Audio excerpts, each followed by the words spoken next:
چلیے ہم لوگ نذیر اکبر آبادی کی نظم نگاری پڑھنے والے ہیں. باقی چیزوں کو ہم نے دیکھ لیا ہے اور اس کا جو ہے آپ لوگ سوال بنانا شروع کر دیجئے. روز 3 سوال 4 سوال لکھیں گے نا تو آپ کے پاس بھی جو 25-30 سوال آ جائے گا. بڑھیا سوال آ جائے گا. باقی تو میں آپ کو کرا ہی دوں گا پیپر جس سے آپ کا کام نکل جائے گا. تو سب سے پہلے میں آپ کو بتا دوں کہ نذیر اکبر آبادی جو لکھتے تھے نا مختلف اصناف پر لکھتے تھے. نظم بھی ہے اور دیگر چیزوں پر لکھا ہے لیکن موضوعات بہت وسیع تھے. ان کے موضوعات بہت وسیع تھے. مختلف معاشرے کا ذکر کیا ہے, مختلف تہواروں کا ذکر کیا ہے اور بہت ساری چیزوں کا انہوں نے ذکر کیا ہے اپنی نظموں کے اندر. اب ان کی نظموں کو ہم پڑھیں گے تو آپ کو پتہ چلے گا. دیکھیے جیسے یہاں کہ نذیر اکبر آبادی کا شمار صرف ایک شاعر کی حیثیت سے نہیں البتہ اپنے معاشرے کے بہترین عکاس کے طور پر بھی ہوتا ہے. ان کا کلام جذبات و اظہار کی وجہ سے ہی سماج و معاشرے کی زندہ تصویر بن کر ابھرتا ہے. ان کی نظموں میں زندگی کے وہ تمام موضوعات موجود ہیں جو اس مشاہداتی فضا کو تیار کرنے میں معاون ثابت ہوتے ہیں. ان کی شاعری مقام و منظر, میلے ٹھیلے, کھیل تماشوں, تہواروں, گزرے واقعات اور دلچسپیوں کی تصویر گاہ ہے. وہ بھیڑ بھاڑ کے شوقین ہیں, جشنوں, رنگینیوں اور ولولہ انگیز شور شرابہ سے محفوظ ہوتے ہیں.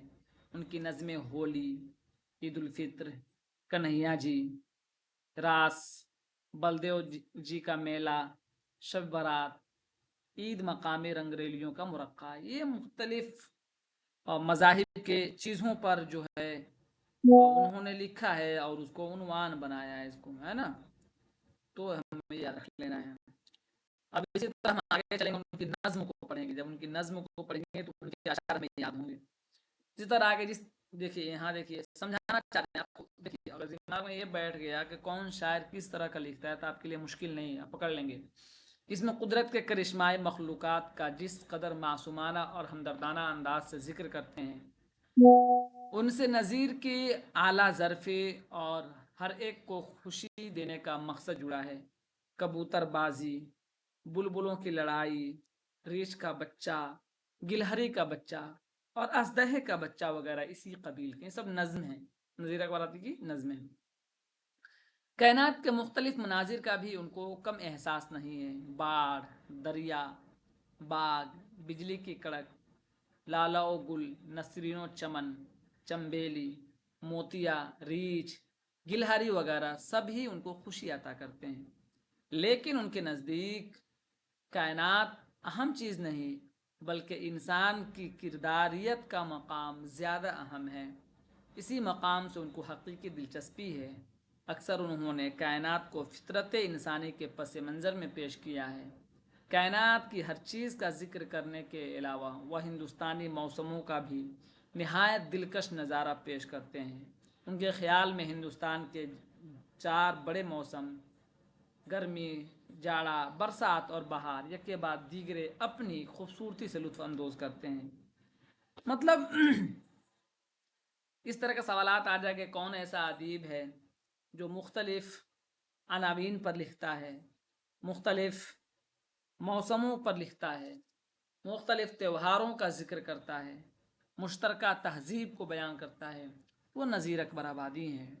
ان کے خیال میں ہندوستان ہو گیا کرن نذیر ان موسموں اور موسمی کیفیات مثلا جاڑے کی بہاریں, موسم برسات, برسات کی بہاریں اور پھسلن پر بھی نظمیں لکھی ہیں.